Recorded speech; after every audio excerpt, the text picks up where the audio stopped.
वारीचे समाजशास्त्र. वारी शेकडो वर्षापासून टिकून का आहे, पण कशी?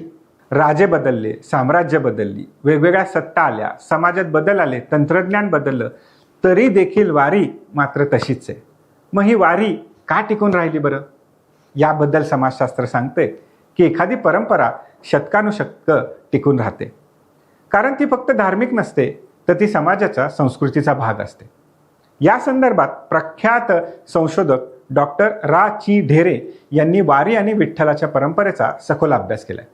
त्यांच्या मते वारी ही केवळ यात्रा नाही, तर ती महाराष्ट्राच्या सांस्कृतिक समृद्धीची आणि स्मृतीची, लोकपरंपरेची एक जिवंत अभिव्यक्तित्व आहे. याबद्दलच समाजशास्त्रज्ञ डॉक्टर इरावती कर्वे यांनी देखील महाराष्ट्राच्या सामाजिक आणि सांस्कृतिक सातत्यावर भर टाकलेला आहे.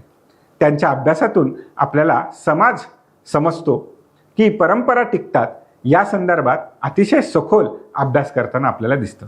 आणि म्हणूनच वारी ही भूतकाळाची आठवण नाही, तर वारी ही आपल्याला प्रत्येक पिढीने जागृत ठेवलेली एक सामाजिक परंपरा आहे, एक सामाजिक सातत्य आहे. UPSCसाठी लक्षात ठेवा, culture survives when every generation preserves it, practises and passes it on to the next generation. आणि म्हणूनच कल्चरल कंटिन्युटी आणि लिव्हिंग ट्रॅडिशन ह्याचं हे सर्वोत्तम उदाहरण आहे. म्हणूनच म्हणतो, वारी समजली की समाज समजेल, समाजशास्त्र समजेल.